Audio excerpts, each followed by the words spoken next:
Yani tunakoseaje mtu ambaye umemuona akifanya kazi, mtu ambaye umeitisha CV zake umeziangalia, mtu ambaye umefanya tafiti ya kutosha, unakoseaje? Hatukumfuata kabla hapo kwa sababu tulikuwa tuna mwalimu tulikuwa na Fadlu Davis.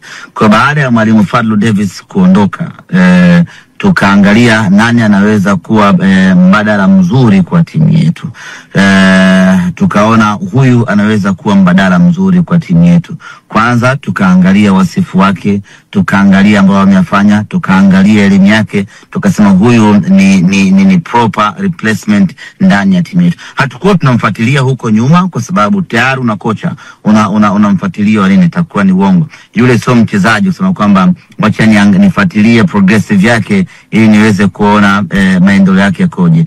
Tulikuwa tuna kocha, tumeridhika na kocha tuliyekuwa naye, maisha yakawa yanakwenda vizuri. Baada ya mwalimu tuliyekuwa naye kuondoka, ikatulazimu kuangalia nani bora anaweza kuja kuchukua mikoba yake, na tukafanya naye kazi. Kwanza tulihitaji mtu ambaye yuko field, ambaye anafundisha mpira hivi sasa.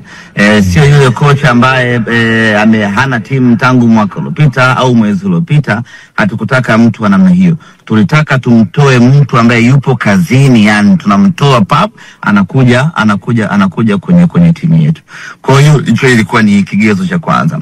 Lakini tukahitaji mwalimu ambaye anacheza mpira wetu sisi. Na Evans wewe utakuwa shahidi mzuri kweli kweli.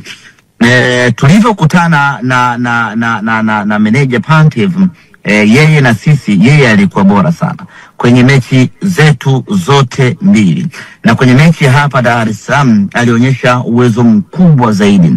Kwa hiyo kwenye kufanya tathmini ndani anatufaa Simba Sports, nasema kama huyu ameweza kutuzidi sisi Simba Sports Club, kama huyu akiwa na wachezaji wa kawaida, wachezaji wadogo, ameweza kucheza mpira wa kiwango kile, tukija tukampa mahitaji yote, tukamkabidhi wachezaji wakubwa na wazuri, huyu mwalimu anaweza akafanya vizuri kweli kweli.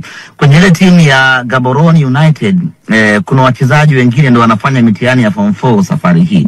Sasa just imagine kama mchezaji wa namna hile anaweza kuja kucheza against a giant aina ya Simba Sports Club, akawa na ujasiri wa kutosha, akawa na usumbufu wa kutosha, akawa na accuracy ya kutosha. Sio yeye, ni mwalimu ambaye amempa huo ujasiri, ni mwalimu ambaye amemfundisha. Sasa tukasema huyu mwalimu anatufaa Simba Sports Club kuja kutuvusha kwenda hatua inayofuata. Lakini tazama, huyu mwalimu ameweza kucheza ligi ya Cameroon na kuchukua ubingwa.